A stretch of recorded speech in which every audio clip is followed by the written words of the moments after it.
મેઘરજમાં ધોધમાર વરસાદની શરૂઆત થઈ છે। મેઘરજ સહિત ગ્રામ્ય પંથકમાં પણ પવન સાથે વરસાદ વરસ્યો છે। મેઘરજ, તુંબલિયા અને રોણિયામાં વરસાદ વરસ્યો છે। આ ઉપરાંત ઉંડવા, સિસોદરામાં પણ વરસાદ વરસ્યો છે।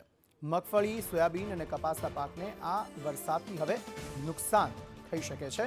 તો મેઘરજમાં ધોધમાર વરસાદની શરૂઆત થઈ છે। હવામાન વિભાગની આગાહીના પગલે છૂટાછવાયા વરસાદની આગાહી હવામાન વિભાગ દ્વારા જે કરવામાં આવી છે તેને પગલે મેઘરજમાં ભારે વરસાદ હાલ વરસી રહ્યો છે। પવન સાથે ગ્રામ્ય વિસ્તારમાં પણ વરસાદ વરસી રહ્યો છે। મેઘરજ, તુંબલિયા, રોયણિયા, ઉંડવા, સિસોદરામાં વરસાદ વરસ્યો। આ વરસાદથી મગફળી, સોયાબીન અને કપાસના પાકમાં નુકસાનીની ભીતિ સેવવામાં આવી રહી છે।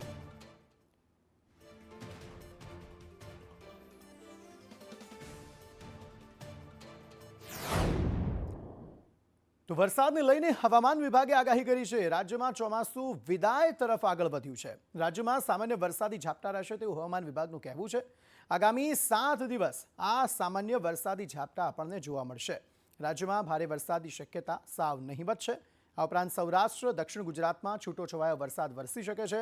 રાજ્યમાં સરેરાશ 973 mm વરસાદ નોંધાઈ ચૂક્યો છે અને હાલ વરસાદી સિસ્ટમ સક્રિય થવાની શક્યતા પણ નહીવત જોવા મળી રહી છે। अगले आने वाले 7 दिनों की हम बात करें तो बारिश जो है गुजरात में जो है बहुत कम देखने को मिलेगी जैसे जैसे दिन गुजरेंगे। अगर हम बात करें वार्निंग की, किसी भी प्रकार की जो है अगले 7 दिनों के लिए हैवी रेनफॉल वार्निंग नहीं दी गई है। साथ ही जो है कच्छ को जो है अगले 7 दिनों के लिए ड्राई रखा गया है। अगर हम बात करें सौराष्ट्र रीजन की, अगले 3 दिनों तक जो है कुछ हिस्सों में छुटपुट बारिश देखने को मिल सकती है। उसके बाद सौराष्ट्र में भी जो है डे 4 ऑनवर्ड्स जो है ड्राई रहेगा weather. One nation one election એટલે કે એક રાષ્ટ્ર એક ચૂંટણીને કેબિનેટની મંજૂરી મળી ચૂકી છે। પ્રસ્તાવને કેબિનેટની મંજૂરી આજે મળી ગઈ। રામનાથ કોવિંદના રિપોર્ટને કેબિનેટે મંજૂરી આપી દીધી છે અને તેને જ લઈને હવે સરકાર શિયાળુ સત્રમાં એક બિલ લાવશે। એક દેશ એક ચૂંટણી પ્રસ્તાવ પર ચર્ચા થશે અને કમિટીના રિપોર્ટ પર આખા દેશમાં આ મામલે ચર્ચા થશે। 2029 સુધી રાજ્યની જે વિધાનસભાનો કાર્યકાળ છે તે વધારાય તેવી ભલામણ આ જે રિપોર્ટ છે તેમાં કરવામાં આવી છે। બીજા તબક્કામાં સ્થાનિક સ્વરાજની ચૂંટણી થશે। સમાજના બધા વર્ગોનો અભિપ્રાય લેવામાં આવશે। અમારી સરકાર સર્વમતમાં માને છે, અશ્વિની વૈષ્ણવે આ નિવેદન આપ્યું છે। આ બાબતની જાણકારી આપતા સમયે તેમણે આ કીધું હતું। તેમણે કહ્યું, એક દેશ એક ચૂંટણીનો પ્રસ્તાવ કેબિનેટમાં મંજૂર થઈ ગયો છે। જે મુદ્દા સામે આવશે તેનો ઉકેલ પણ લાવીશું। કાયદાકીય પ્રક્રિયા પૂર્ણ થયા બાદ જ આગળ વધીશું તેવું પણ તેમનું કહેવું હતું। એક દેશ એક ચૂંટણીનો મુદ્દો ચૂંટણી પહેલાથી જ ચર્ચામાં છે। દેશના લોકોની મહત્વાકાંક્ષા અમે પૂરી કરીશું અને પૂરી કરવામાં આવશે તેવી વાત તેમણે જણાવી હતી। ખરેખર આ મુદ્દે ઘણી ચર્ચાઓ ચાલી છે। યશસ્વી વડાપ્રધાન શ્રી નરેન્દ્રભાઈ મોદીનો આ ડ્રીમ પ્રોજેક્ટ છે અને આપણે બધા જાણીએ છીએ કે દેશમાં કાયમ જુદા જુદા પ્રકારની ચૂંટણીઓ ચાલતી હોય છે। એના પરિણામે આચારસંહિતા અને જુદા જુદા કારણોસર આપણા કામો અટવાય છે અને જુદી જુદી ચૂંટણીઓ થવાથી ઘણો બધો ખર્ચ, સમય, શક્તિ ને વ્યય થાય છે। ચારેક કોરથી ઘેરાયેલી મોદી સરકાર એમની નિષ્ફળતા છુપાવવા માટે, આ દેશની વિવિધતાને ખતમ કરવા માટે, આ દેશના ફેડરલ સ્ટ્રક્ચરને ખતમ કરવા માટે વન નેશન વન ઇલેક્શનનું ગતકડું એક લાવ્યો। હું આને ગતકડું કહીશ।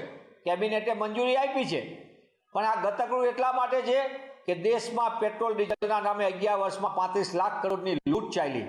દેશનો સામાન્ય માણસના ખિસ્સામાંથી સીધી તરાપ મોદી સરકારે મારી અને 35 લાખ કરોડની લૂંટ થઈ।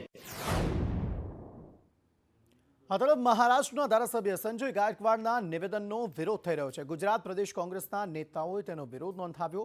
અમદાવાદના સરદારબાગ ખાતે આ વિરોધ નોંધાવાયો હતો। રાહુલ ગાંધીની જીભ કાપવાની વાત કરી હતી તેમણે કહ્યું હતું કે જીભ કાપવા બદલ ઇનામની પણ તેમણે જાહેરાત કરી હતી। સંજય ગાયકવાડ શિવસેના શિંદે જૂથના ધારાસભ્ય છે। રવનીતસિંહ બિટ્ટુ જે કેન્દ્રીય મંત્રી છે એમને રાહુલ ગાંધીજી માટે જે અપમાનજનક શબ્દોનો ઉપયોગ કર્યો આ દેશની અંદર, આ દેશની લોકશાહી અને પ્રજાતંત્રની પરંપરાની અંદર અશોભનીય છે। આતંકવાદ જેવા શબ્દોનો ઉપયોગ કરે। બીજા એમના ભારતીય જનતા પાર્ટીના તરવિંદર મારવા જે છે એ એમની હત્યા સુધી થઈ જાય, જેમ ઇન્દિરાજીના હાલ થયા એવા હાલ તમારા પણ થઈ શકે, એમની હત્યા સુધીની વાત કરી નાખે।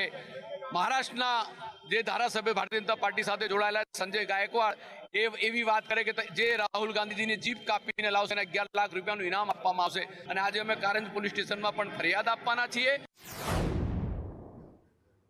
આ તરફ સુરતમાં કોર્પોરેટર નરેન્દ્ર પાંડવ સામે વિરોધ જોવા મળ્યો. મનપા કચેરીની બહાર લોકોએ રીતસરનો વિરોધ કર્યો. શ્રીકુંજ સોસાયટીના લોકો દ્વારા આ વિરોધ કરવામાં આવ્યો હતો. કોર્પોરેટરના સગા દ્વારા ગેરકાયદે બાંધકામનો વિરોધ કરાયો.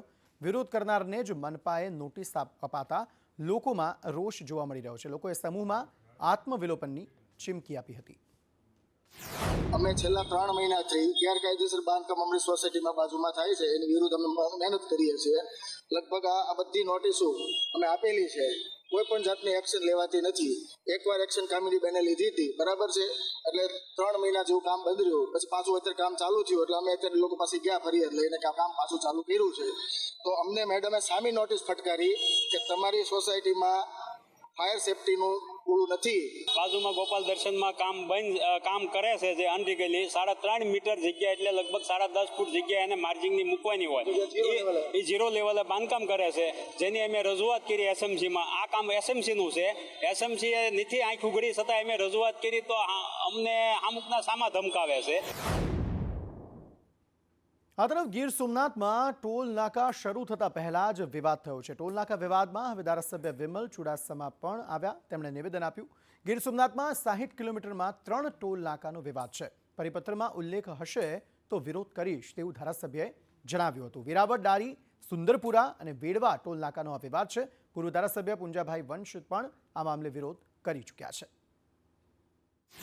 60 કિલોમીટરમાં એવું મને જાણવામાં આવ્યું છે કે 60 કિલોમીટર સુધીમાં 2 ટોલ નાકા હોવા જોઈએ, પણ અત્યારે 63 કિલોમીટરમાં 3 ટોલ નાકા છે. એટલે લોકોની મારી પાસે ફરિયાદ આવી છે માટે થઈને લડાઈ લડી અને એ ટોલ નાકા કેન્સલ કરવાનું 100% લડાઈ કરીને ટોલ નાકું કેન્સલ કરવામાં આવશે. ભાજપનું સદસ્યતા અભિયાન વિવાદોમાં ઘેરાતું જાય છે. ગુજરાતમાં સદસ્યતા અભિયાનને લઈ એક પછી એક 3 વિવાદ સામે આવ્યા. મહેસાણામાં દર્દીની જાણ બહાર સિવિલ હોસ્પિટલમાં આવતા દર્દીઓને સદસ્ય બનાવવાનું કૌભાંડ સામે આવ્યું છે. તો ભાવનગરમાં પણ ગઈકાલે 100 લોકોને સભ્ય બનાવી 500 રૂપિયા લઈ જવાની સ્કીમ ચાલતી હોવાનો પણ પર્દાફાશ થયો. તો આ તરફ સુરેન્દ્રનગરમાં પણ શાળાના બાળકોને ભાજપના સભ્ય બનાવ્યા હોવાનું કૌભાંડ સામે આવ્યું હતું. ભાજપે સભ્ય બનાવવાની કામગીરી સોંપી છે, પણ કાર્યકરો પોતાની કામગીરીનો આંકડો મોટો દેખાડવા માટે સભ્ય બનાવવાને નામે વિવાદો ઊભા કરી રહ્યા છે. આ તરફ વલસાડ જિલ્લામાં ભાજપ સદસ્યતા અભિયાન વિવાદમાં આવ્યું. કોંગ્રેસના 2 નેતાઓને ભાજપના સદસ્ય બનાવાયા. ધારાસભ્ય અરવિંદ પટેલે ભાજપના સદસ્ય બનાવ્યા. ધરમપુર તાલુકા પંચાયતના કોંગ્રેસ નેતાને જ સદસ્ય બનાવી નાખ્યા.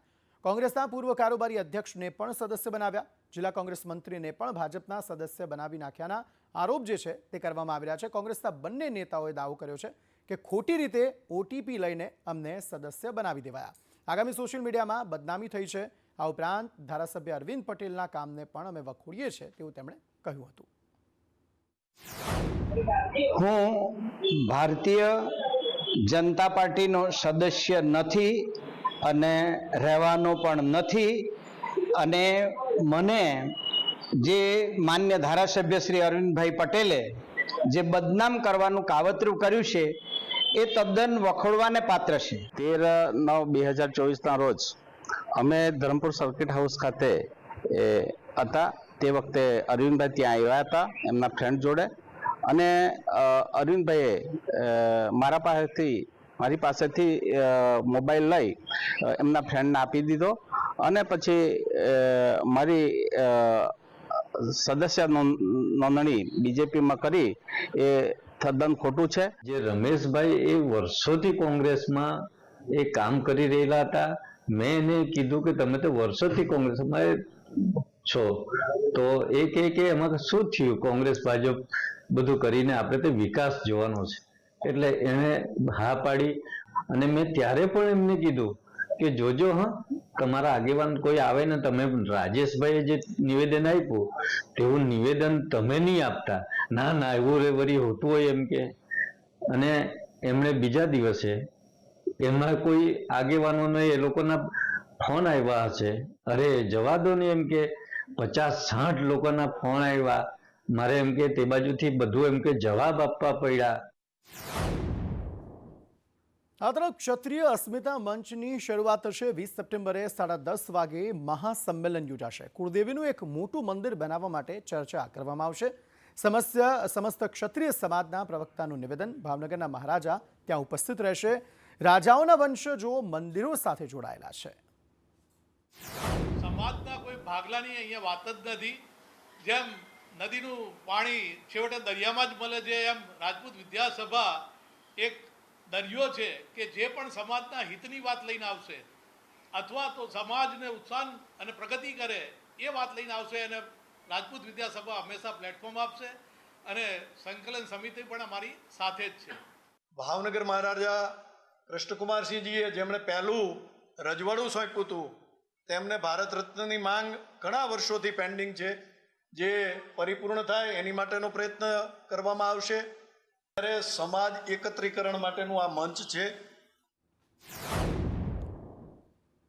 વાત રાજકોટની. રાજકોટ શહેરમાં રોગચાળો વકર્યો છે. સામાન્ય બીમારીના 2342 જેટલા કેસ નોંધાયા. આ ઉપરાંત શરદી ઉધરસના 1239 કેસ નોંધાયા છે, જ્યારે તાવના 739, ઝાડા ઉલટીના 359 કેસ નોંધાયા. ડેન્ગ્યુના 29, ટાઇફોઇડના 5 કેસ નોંધાયા છે. જે રાજકોટ મહાનગરપાલિકાના વિવિધ આરોગ્ય કેન્દ્ર, પીડીઓ અને પીકેચ હોસ્પિટલ ખાતે જે IHIPના આંકડા નોંધાય છે તે મુજબ જે છે ગત સપ્તાહે છે મેલેરિયાના 2 કેસ, ડેન્ગ્યુના 29 કેસ અને ચિકનગુનિયાના ટોટલ 1 કેસ છે નોંધાયેલા છે. આ ઉપરાંત શરદી ઉધરસ અને તાવના કેસીસમાં પણ જે આંશિક છે ઉછાળો નોંધાયેલો છે. આ તરફ અમદાવાદ શહેરમાં પણ રોગચાળો વકર્યો છે. સોલા સિવિલમાં 13,568 OPD દર્દીઓની નોંધાઈ. સિવિલમાં 1,533 દર્દી એડમિટ કરવાની તેમને ફરજ પડી છે, તો સ્વાઇન ફ્લૂના 46 લોકોના સેમ્પલ લેવામાં આવ્યા હતા. સ્વાઇન ફ્લૂના 10 પોઝિટિવ દર્દી એડમિટ કરાયા.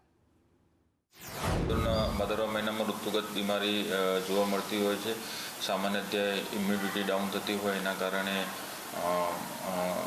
શરીરમાં રોગપ્રતિકારક શક્તિ ઓછી થતી હોવાથી જુદા જુદા રોગ થતા હોય છે, જેમાં ડેન્ગ્યુ, મેલેરિયા, ચિકનગુનિયા ખાસ હોય છે. તો તેવી સ્થિતિમાં આખા બાયના કપડાં પહેરવા જોઈએ. આ તરફ સંતરામપુરમાં ગણેશ વિસર્જન દરમિયાન એક હોનારત ટળી છે. ગણેશજીની પ્રતિમાના વજનથી તરાપો આખો ઊંધો વળી ગયો હતો. તરાપા પર રહેલા લોકો નદીમાં પડ્યા હતા. તરવૈયાઓએ બોટની મદદથી લોકોને બચાવ્યા હતા. આ ઉપરાંત નગરપાલિકાના ફાયર સેફટીના કર્મચારીઓ પણ તેમની વહારે આવ્યા હતા. શક્તિપીઠ અંબાજીમાં ભાદરવી મહાકુંભના અંતિમ દિવસે ભક્તોનું ઘોડાપૂર ઉમટ્યું. ભાદરવી પૂનમના મહામેળામાં છેલ્લા 6 દિવસમાં કુલ 26 લાખથી વધુ માઈ ભક્તોએ મા અંબાના ચરણોમાં શીશ ઝુકાવીને ધન્યતા અનુભવી છે. કાલ રાતે ગબ્બરની આરતી કરી અને આજે સવારે દર્શન કર્યા. અમે 7 વર્ષથી આવીએ છીએ. કેવું લાગે છે ભાદરવી પૂનમના દિવસે? બહુ મસ્ત ફિલિંગ આવે છે. બસ માતાજીના દર્શન કરવા. કેવું લાગે છે ભાદરવી? બહુ મસ્ત. કેવો માહોલ છે? ચાલવાની મજા આવી ગઈ. ચાલતા આવ્યા છો? ચાલતા થાક નથી લાગ્યો? ના. કેવું લાગે છે અહીંયા આવીને? બહુ મસ્ત લાગે.